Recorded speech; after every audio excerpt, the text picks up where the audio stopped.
Coucou. Alors oui, ça fait très longtemps, je suis d'accord avec vous, mais j'avais très envie de revenir pour parler de mon premier coup de cœur 2025, qui me semble très très important. Et il s'agit de The Bun Season. Regardez-moi ces jaspages de folie, s'il vous plaît. Ah, c'est mes bébés, ça y est. Alors, donc je reviens après cette courte, longue absence. J'ai été très très occupée avec la fin d'année. Bon, vous voyez, en tant que libraire, voilà, c'est un peu busy. Mais me voici de retour, j'espère, pour le long terme. Je voulais de toute façon absolument vous parler de la pépite qui est The Bun Season. Donc voilà, c'était l'occasion de revenir en fanfare. Alors, The Bun Season, donc l'autrice c'est Samantha Shannon. Vous avez peut-être entendu parler d'elle parce qu'elle a déjà écrit Le Prieuré de l'Oranger, qui est un sacré pavé d'ailleurs, je crois qu'il doit bien faire ça. Qui apparemment est très bien. Ça me donne très envie de le lire. Je crois que je l'ai en pâle en VO, il me semble. Et voilà, je l'ai jamais entamé en me disant voilà, ça va peut-être être dense, etc. Puis quand j'ai vu The Bun Season, je me dis l'univers un peu dystopique, tout ça, allez, j'ai envie de foncer. Et franchement, j'ai très très bien fait. Donc c'est en 2059, dans un futur un peu alternatif. C'est de la dystopie fantasy. Et donc on rencontre Paige, qui fait partie d'un gang. Et elle utilise ses pouvoirs psychiques pour les aider, etc. Sauf que en fait, avec le gouvernement et tout ça, tous ceux qui ont des pouvoirs psychiques, clairvoyants, etc., sont enfermés dans une ville qui est supposée être détruite, qui s'appelle Oxford. Ils sont enfermés et utilisés pour leur pouvoir, tout ça. Mais c'est un peu plus complexe que ça, il y a beaucoup de mystères.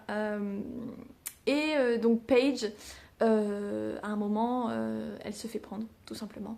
Donc elle se fait enfermer dans cette colonie pénitentiaire, si je puis dire.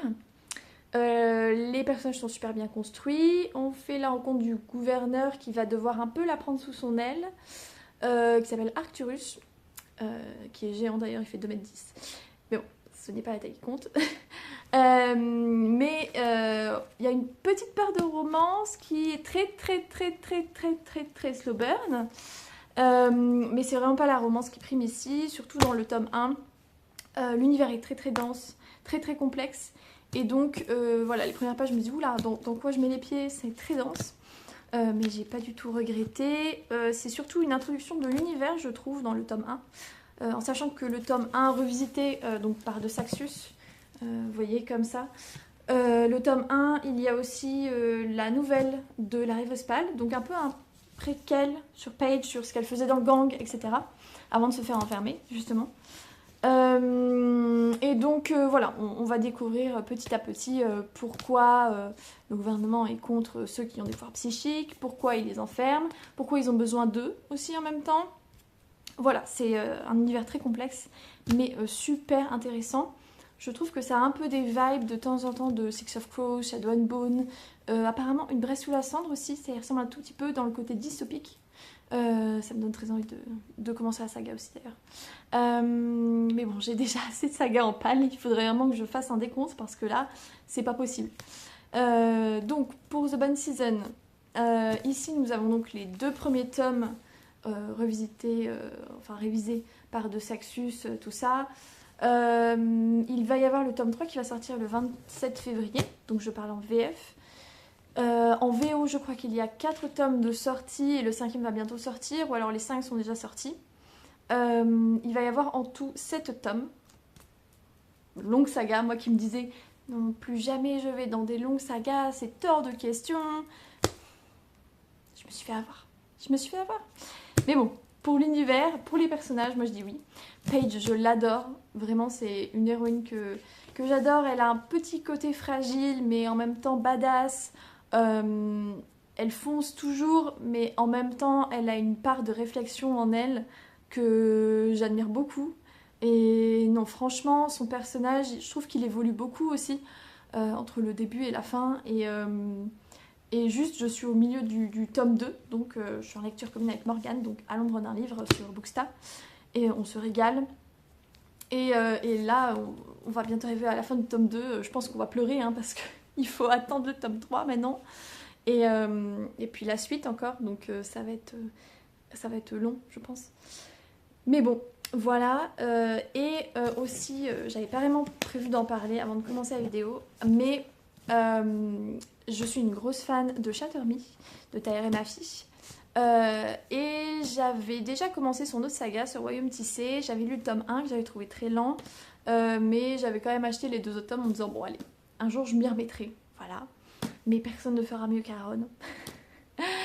Et je me suis dit mais tiens, mais je vais le relire, et puis je vais lire le tome 2, le tome 3, parce que le tome 4 vient d'être annoncé en VO.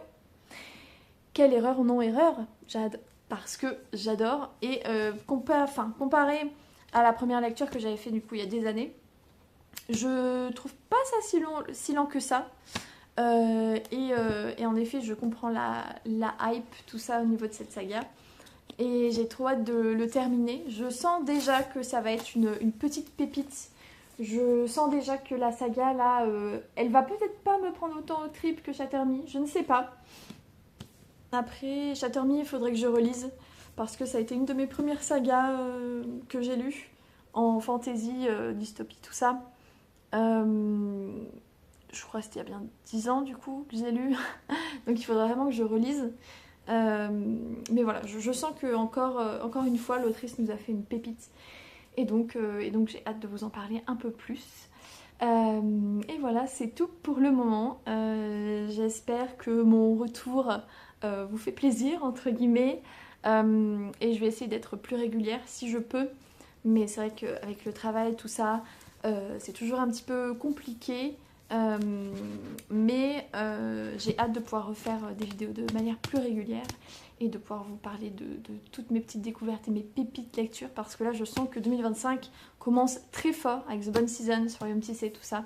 Là ça commence bien quoi. Donc j'espère qu'à la fin de l'année je vais pouvoir me dire il y a eu beaucoup de coups de cœur, ça a commencé avec The Bonne Season et puis il y en a eu plein. Donc on va croiser les doigts. Voilà. Et bien bonne journée à vous ou bonne soirée selon l'heure à laquelle vous regardez ma vidéo et à très bientôt.